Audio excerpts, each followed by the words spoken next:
My sisters, my brothers, when God talks say rain go fall, e no dey joke. This chapter na warning bell. Say make we no dey carry second chance take play, because this second chance no dey last. For this chapter, God close door and e pain person, but truth dey inside o. Make we hear wetin happen.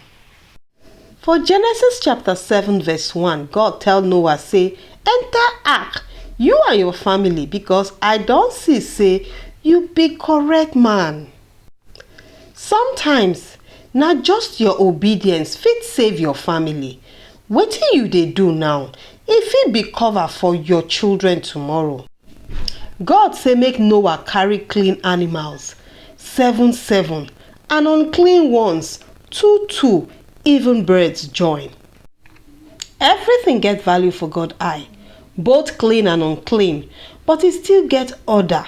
God no dey do anyhow. You get plan for your life, God get bigger plan pass your own. For Genesis chapter 7 verse 4, God come talk say, in 7 days I go pour rain for 40 days and 40 nights. God give warning, but many no dey hear until wahala don start. Wetin you go do with the 7 days wey remain for your own life today? Genesis chapter 7 verse 5 talk say Noah obey everything wey God talk.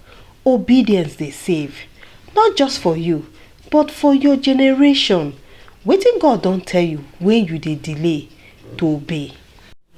Genesis chapter 7 verse 6 to 9 come tell us say Noah dey 600 years when flood start. He enter the ark with him wife and him children. Animals too join. You no too old to do God assignment. Age no be excuse. When time reach, obey sharp sharp. Genesis chapter 7 verse 10 to 12 talk say after 7 days rain start to fall. Heaven open, earth burst. 40 days of heavy rain. Sometimes e go be like say problem too plenty, but God dey use am wash away old season, begin new one. Genesis chapter 7 verse 13 to 16 talk say Noah, him wife, sons and their wives enter ark. All animals follow. Then God himself close the door. My people, when God close door, e mean say grace time don end o. No carry last. You dey hear this message now, respond before door go close. Genesis chapter 7 verse 17 to 20 come talk say flood full everywhere. Water cover mountain sef. You fit dey high today, but if you no build life on God, flood fit still reach you. Be humble, stay grounded in God. Genesis chapter 7 verse 21 to 23 make us to understand say everything wey get breath outside the ark die. Only Noah and the ones inside the ark survive. Outside God na perishing, na pain, na loss, but inside God na preservation and na peace.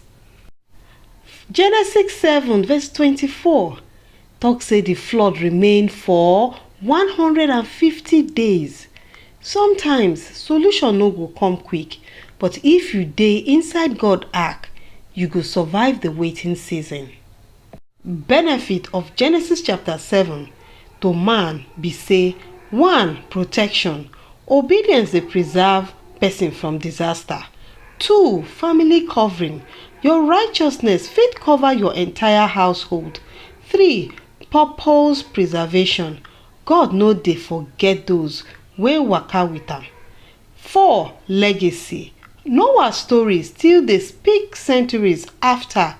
Obedience no dey expire. Lessons wey we fit learn. No play with second chance. When God talk, move. Even animals get sense to obey. You nko? Some doors wey God dey close na for your own protection. Prepare before rain start. Obedience dey heavy, but e go still save your head. My people, no wait make rain fall before you find your ark. Today na your 7 days warning. Enter the ark of obedience, of faith, of trust in God. The door still dey open, but e go soon close. If this message touch you, make you like this video, share am and drop your thought for the comment section. Abeg help us subscribe so that you no go miss the next breakdown. Your survival fit depend on this word. Make we no play with am.